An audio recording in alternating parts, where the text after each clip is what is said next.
What goes up must come down. And NFL stardom is no different. This team with DeAndre Hopkins might just be pouring a glass of wine in their ocean of mediocrity.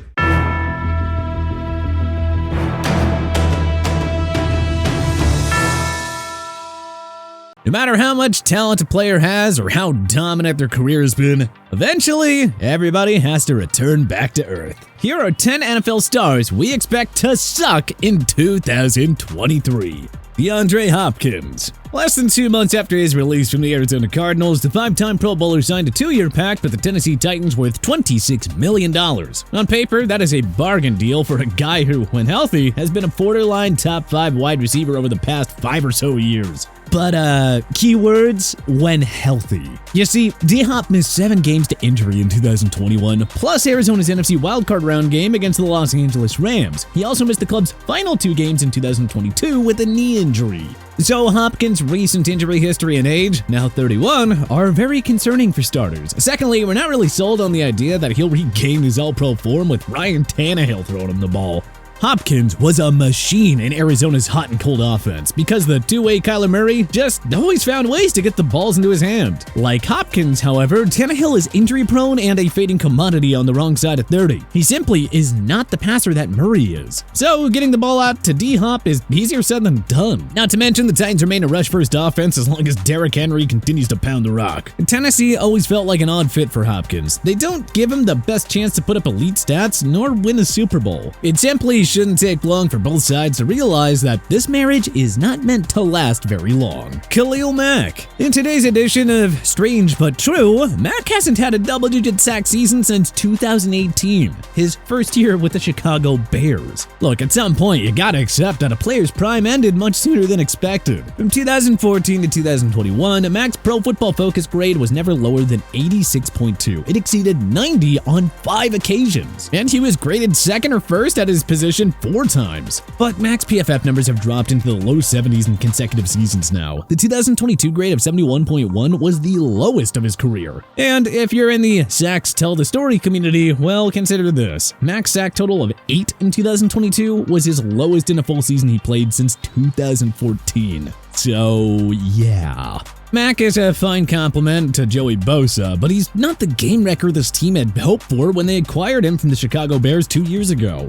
Mack is clearly slowing down as he enters his age 32 season, and it's time to accept that the 2016 Defensive Player of the Year version of the 7-time Pro Bowler is now long gone. Ryan Tannehill. Hey, regarding the Titans, the club's decision to bring back Tannehill was a curious choice at first, but at least they snagged their hopeful quarterback of the future in Will Levis, who somehow fell to Mike Vrabel and company in the number 33 spot. Yeah, remember when the Kentucky product was supposed to be a top 10 pick? So either Tannehill stays healthy, turns back the clock, and keeps Tennessee in playoff contention, or he stinks and it forces them to turn over to Levis. Which one will it be? Yeah, we're confidently thinking it's the latter. Tannehill was a great story in his first 3 seasons with the Titans, leading them to a trio of playoff berths, 2 division crowns, and a surprise 2019 AFC title game appearance. But it's rather evident now that Tannehill's magic has dried up. One can chalk up Tannehill's inconsistent play before his season-ending ankle injury to a lack of productive receivers. But as we outlined on D-Hop, you shouldn't expect him to emerge as the savior in Music City. The Jacksonville Jaguars are heads and shoulders above the other 3 AFC South clubs. This is no longer a laughably weak division for the Titans to exploit. And do you really think Tannehill will lead Tennessee to the postseason with all those other elite quarterbacks in the AFC? No, I'm not buying it. Not at all. Marquise Brown.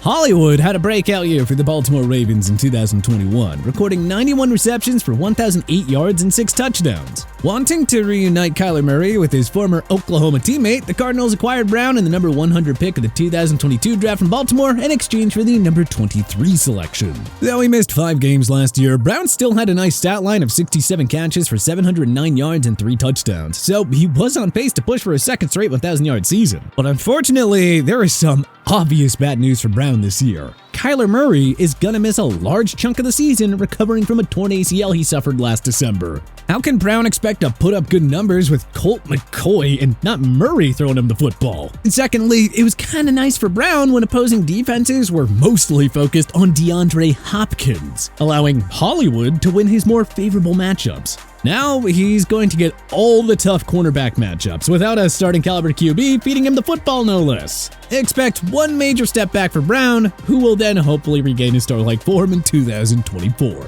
Devin White. It's pretty easy to understand why White sought a trade from the Tampa Bay Buccaneers earlier this offseason. The team simply is not good anymore, and his play the last 2 seasons have been nothing short of disappointing. After a stellar rookie year, White seemingly broke out in 2020 when he racked up 9 sacks, 4 pass defenses, and 140 combined tackles. He was a force in the Bucs' run to a Super Bowl 55 championship as well, recording 2 picks, as many fumble recoveries, and 3 pass defenses in 3 games. But the ultra-athletic running back has inexplicably regressed since that 2020 championship season, all while teammate and veteran LB Levante David continues to play at a borderline elite level. Per Pro Football Reference, White has allowed a whopping 944 receiving yards in coverage the last 2 seasons. In 2022, he yielded an opposing passer rating of 104.9. Oh, and it gets worse. You see, PFF graded him at 36.2 in 2021 and at 45.5 in 2022. To us, his tenure in Tampa Bay simply cannot end soon enough for all parties involved. Jesse Bates III.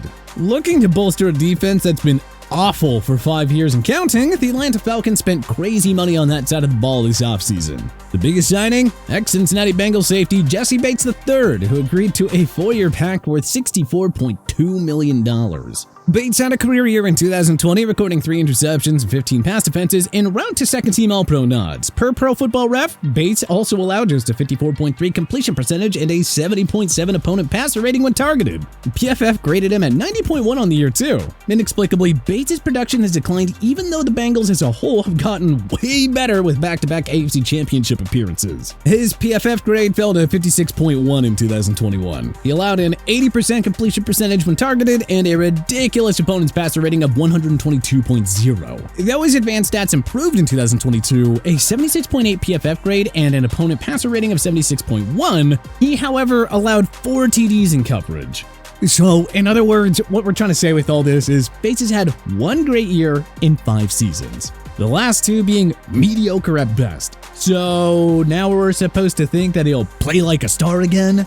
Going from the Bengals D to the Falcons D is quite the downgrade, and Bates does not have the same support around him that he had in Cincinnati. So Falcons fans hoping that he'll suddenly transform their secondary better not hold their breath. Hunter Renfro. After surpassing 600 yards receiving in 2019 and 2020, Renfro had a career year for the Las Vegas Raiders in 2021, tallying 103 catches for 1,038 yards and 9 touchdowns. Renfro was awarded with a 2-year extension worth $32 million last offseason, but his numbers dropped considerably, with Renfro hauling in 36 catches for 330 yards and 2 touchdowns in 10 games. And for those of you who are out there saying, "Oh, but he missed 7 games." Well, Renfro went from averaging 61.1 yards per game in 2021 to just 33 yards per game. So when on the field, he simply isn't anything close to that star that frightened opposing defenses in 2021. We are skeptical that Renfro will regain his 2023 form for several reasons. First and foremost, the Raiders downgraded at QB by going from Derek Carr to the injury-prone and ultra-inconsistent Jimmy Garoppolo. Good luck with that. Secondly, the Raiders added a new slot receiver in ex-New England Patriot Jacoby Myers, who grew into a stud under Josh McDaniels in Foxborough. Little doubt to us that Myers will flourish with his new team here. The Raiders also added the speedy Trey Tucker for additional slot receiver depth. Not to mention that Devontae Adams is still the Raiders' go-to receiver. And reigning champ Josh Jacobs will see a plethora of touches in that offense as well. Look, add it all up, and things point to another down year for Renfro in 2023. Michael Thomas. The New Orleans Saints brought back the 2019 Offensive Player of the Year on a reworked contract, once again hoping that he'll finally get healthy. That's just so tough to accept at this point, though. Thomas missed all but 7 games in 2020 with an ankle injury and clearly was not himself in the games that he did suit up for. He missed the entire 2021 season after suffering a setback during rehab for his ankle injury.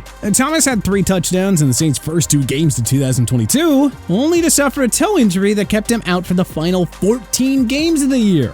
It's just one injury after another for the now 30-year-old. And even if he stays healthy, look, Derek Carr is still giving the ball off to Chris Olave, Alvin Kamara, and Jamal Williams aplenty. And Thomas isn't the only reliable pass catcher in this offense anymore. Maybe a healthy Thomas can put up healthy WR2 numbers, but we're giving up on hoping that he'll get back to his All-Pro days. Those are long gone now.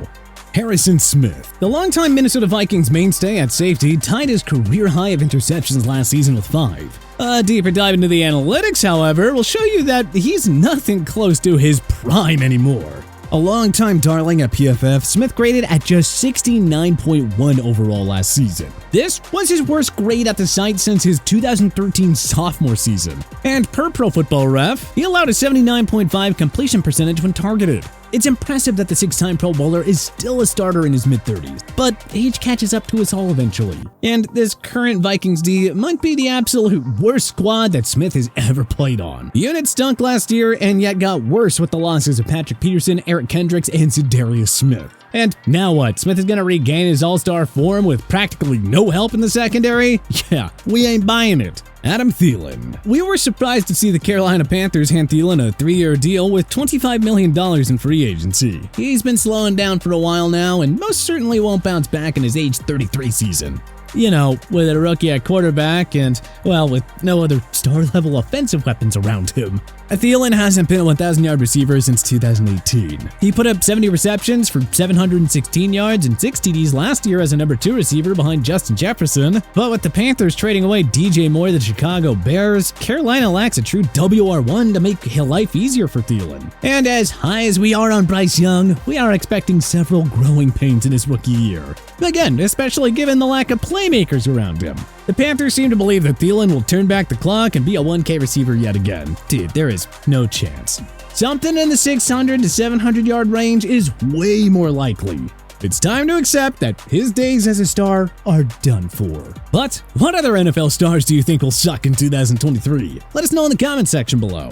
If you liked this video and learned a thing or two, clicking the like button helps out a ton. And hey, we appreciate it. If this is your first time coming around to TPS though, subscribing is a great idea because we put out videos like this every single day. But as always, thanks for watching and we'll see you guys next time.